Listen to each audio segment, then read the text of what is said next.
Easy to wear. They are easy to wear.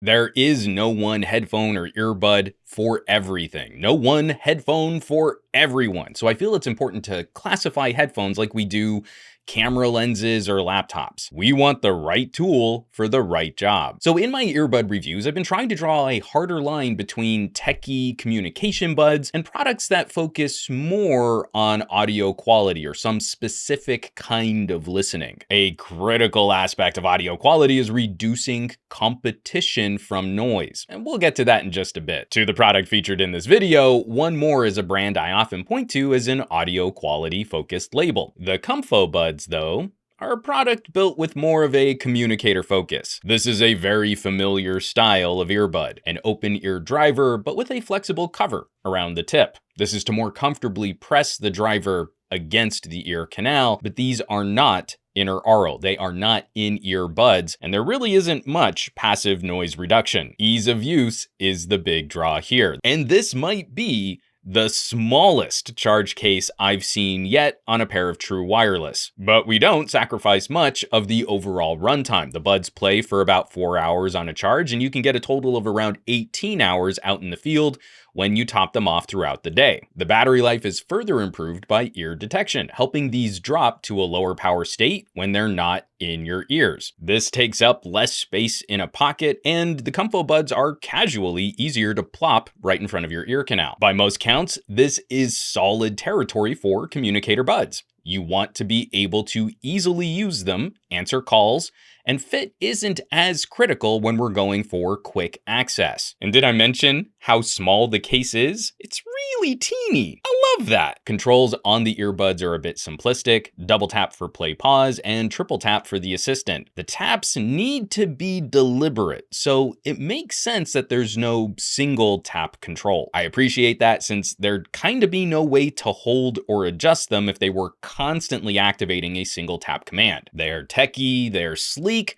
but these are earbuds, so how do they sound? Well, not bad. For open ear buds, you're going to hear most of the world around you. So when I listen in a quiet space, these are above average performers for open ear buds. The drivers are decently powerful and articulate, but with no seal around the ear canal, you can't quite build the same resonance chamber for lower frequencies. Bass is articulate, but the rumble kinda ebbs away. Great articulation in the mids though, and I love 1More tuning for the highs, where there's some sparkle, but it rarely gets harsh or fatiguing. But this brings up the critical conversation point about open ear communicator buds. As soon as you go outside, your audio is competing with the whole world around you. I live on a pretty quiet street, and the 3 or 4 cars driving by from the nearest traffic light is plenty of noise to overpower podcasts and music. The more I review true wireless earbuds, the less I believe people when they say they're really concerned about awareness. They want to hear what's going on around them, because immediately there's a natural instinct to turn those buds up to overpower the world around you. Just look at how many people are cranky in Europe about Apple setting a hard volume limit on the iPhone and forcing people to turn down their audio. That's how pervasive this issue has become, and people have trained themselves to listen way louder than they probably should be. So it's not to pick on 1More here. The same criticisms apply to any open earbud. These can be excellent solutions for handling the tech and communication of smartphone living. In quiet environments, they sound pretty good. But these are not the solutions I would point to for listening in busy or loud environments. You want a practical example? You bet! When more of us can work out in public gyms again, these would be a very poor pick to help you drown out the noise around you. But while we're working from home, I need to listen out for my daughter, and I don't crank the volume on my podcasts very loud.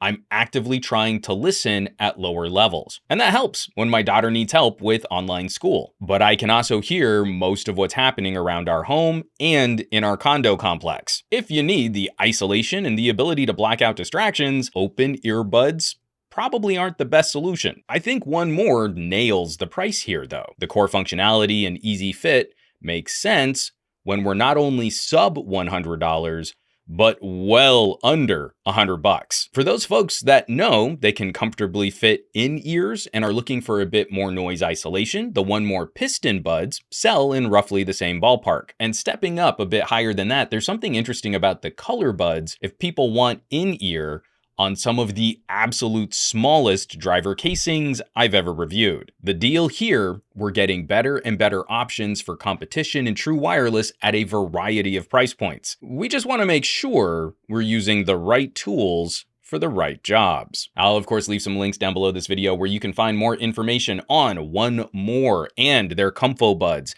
in addition to a variety of other audio solutions.